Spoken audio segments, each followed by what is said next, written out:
Thank you very much. Every great filmmaker starts somewhere.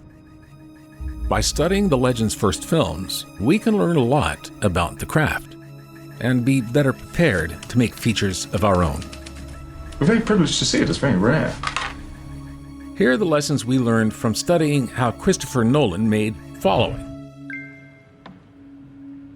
Before we follow Nolan's advice, subscribe to StudioBinder and click the bell icon to enable notifications. Anyway, down to business.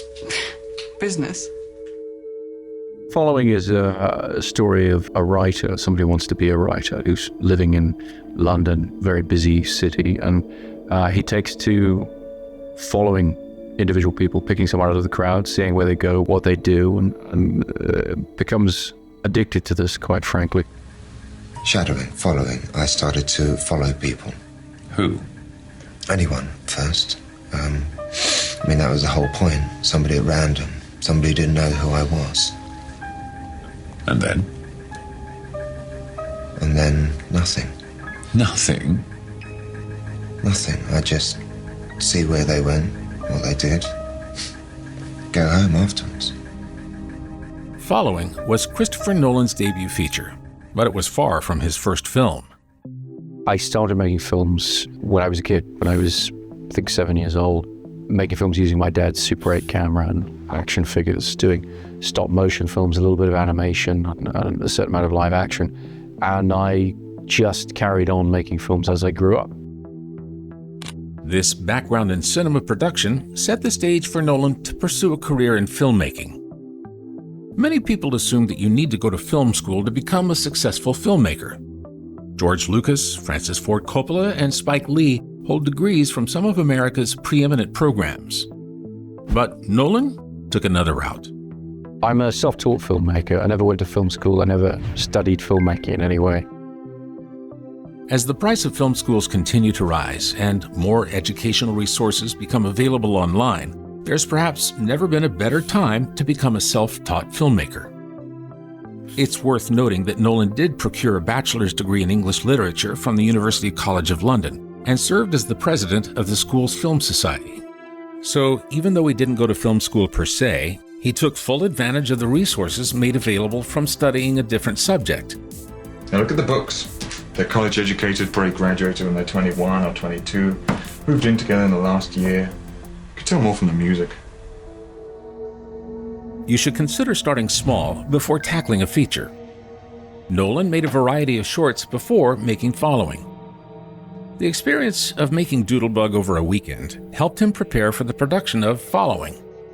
We were sort of shooting a short film every weekend, so it would be a 2-minute, 3-minute chunk of the film done every weekend, and that was the approach we took. Nolan decided to write the film in a way that would work with the stop-and-go shooting schedule.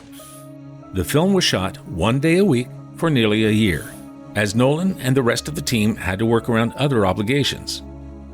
It was a challenge to scale from a short film to a feature, but Nolan got it done by shooting in batches.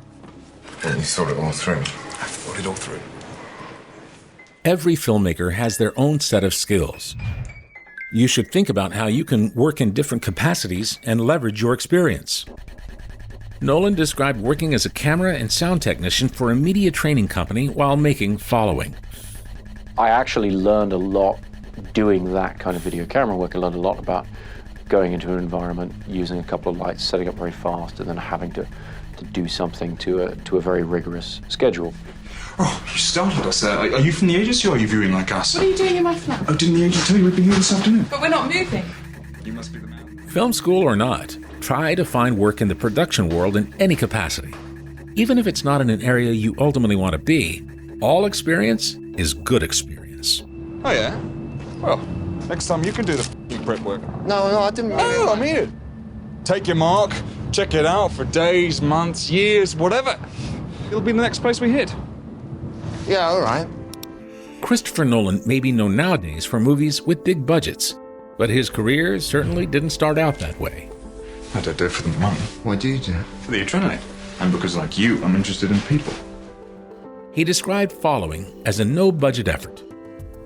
From the outset, Nolan knew that he had to make some tough choices. Those choices could be seen as limitations, but we looked at them. I sort of sat down and thought, okay, what are they going to be? And then wrote the script with those in mind very much. Shooting in color versus black and white was a huge consideration. There were several limitations that you put on that we hadn't adhered to in earlier short films. So things like shooting in black and white was embraced as a limitation. But Nolan acknowledges you have to be smart about limitations. You should ask yourself, what are the things that really betray the budget to the audience? One important thing to consider is the sound. Nolan made a point to start the film with a high-quality voiceover to lure the audience into a sense of budget before the audio broke down. The following is my explanation. Well, more of an account of what happened. Just because you're working with limited resources doesn't mean you can't conceal it to the audience. These lessons won't mean anything unless we carry them forward. Nolan learned a lot from making Following.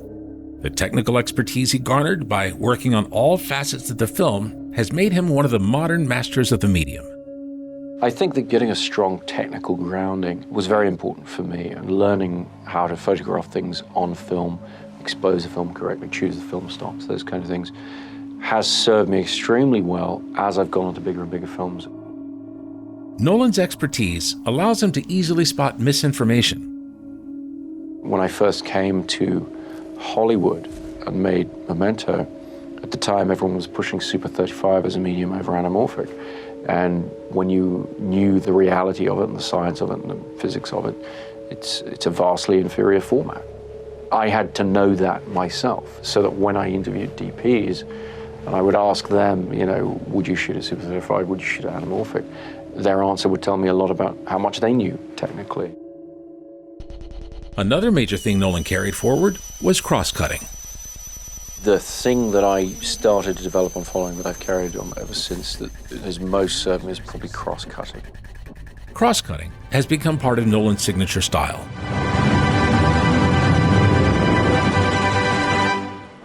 Nolan also learned it can be effective to act out a scene before rolling. This technique is known as a dry take, and it's something he also employed when making The Dark Knight. To me, it was interesting that something you learned, you know, on a tiny film was absolutely essential to this enormous film. You know, you remind me of my father. I hated my father. Perhaps nobody knows better than Nolan the important role camera technology plays in capturing the right aesthetic. I've always looked for the most expedient technology, the technology that can get you to where you need to go, but always try to hold on to what's going to be the best quality for the film, what's going to have the richest feel to it. Over his career, Nolan has used small handheld cameras and huge IMAX cameras. Of course, it's nice to have access to the latest and greatest cameras, You're developing a taste for it. but Nolan suggests it's less about the technology itself than it is how it's used. Filmmakers should always think about the future. You shouldn't let the next project distract you from what you're currently working on. I've always felt very strongly that every film you do, you can't ever view it as a stepping stone to making another film. But you should consider the reality of working in the business. If you take a film to a festival, you should be prepared to answer the question, what's next? Nolan wrote the script for Memento while finishing Following.